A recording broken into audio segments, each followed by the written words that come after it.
Hello everyone! In today's video, we're going to make a player jump and add advanced jumping mechanics like coyote time and jump buffering to make the jumping feel smoother and more responsive. I've added a few temporary platforms so our player has something to jump on. In the Input Actions tab, we'll add a new jumping action. Set the action type to button. For jumping, we use the space bar on the keyboard, and on the gamepad, we use the South button, which is the X button on the PlayStation controller or the A button on the Xbox controller. To make the jumping feel more responsive and natural, we increase the gravity scale on the rigid body 2D component of the player. In the player controller script, we will add a private float jump power.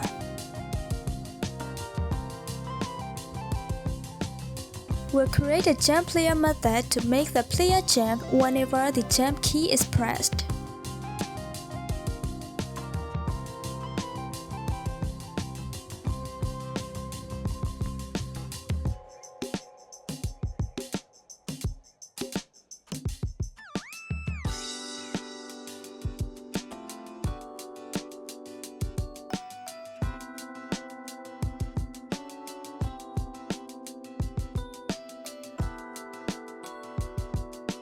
Right now, we can see the player is able to jump in mid-air if we press the jump button again before landing. To fix this, we'll add a ground check. First, we'll create a new ground layer and assign it to all the platforms. In the script, we'll declare a capsule collider 2D and initialize it in a wake. We'll also use serialized field to expose the ground layer in the inspector. Then, we'll add a method called isGrounded, which returns a Boolean value.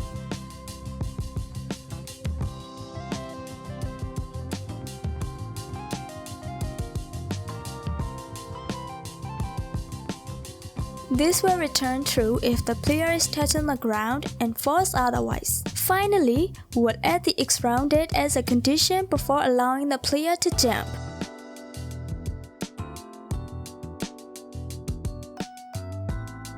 Let's add some animations to the player. In the animator, we'll add two Boolean parameters called isJumping and isFalling. I've already added the jumping and falling animations. We'll create transitions between these animations and set the appropriate conditions for each transition.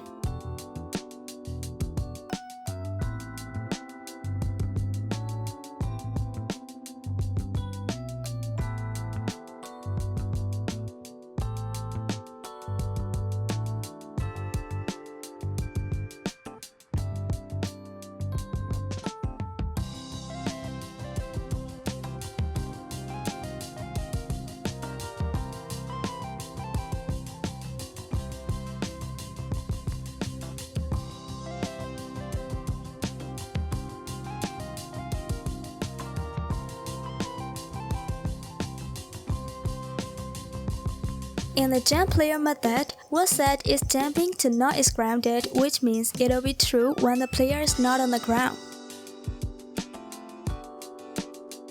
We'll also set isFalling to true when the player is in the air and the y velocity is negative.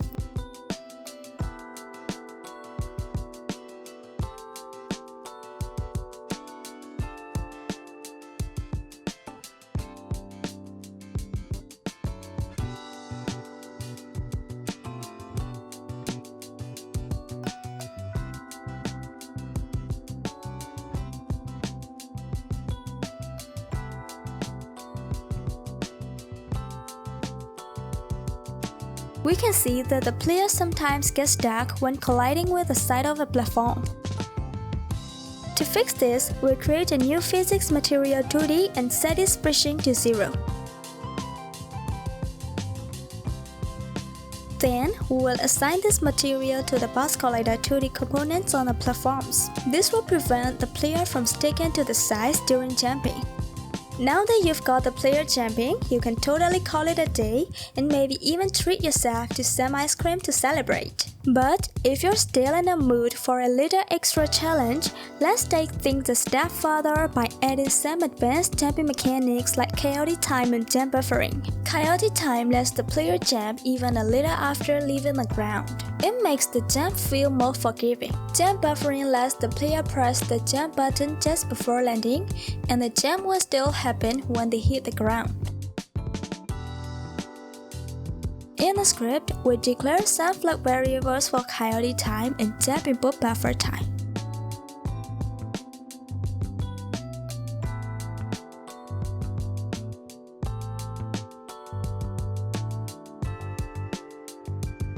Inside the jump player method, we check if the player is grounded.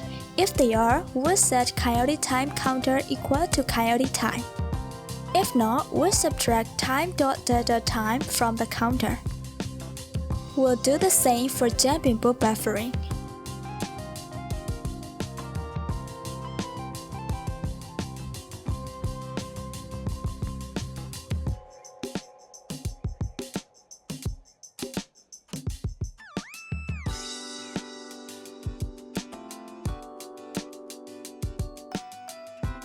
Then, we'll check if both counters are greater than 0 to allow the player to jump. After the jump happens, we'll immediately reset them to 0. Alright, the player can now jump a short time after leaving the ground, and you can hit the jump button even just before landing. Thank you for watching. If you enjoyed the video, don't forget to subscribe to our channel and support us on Patreon. See you guys!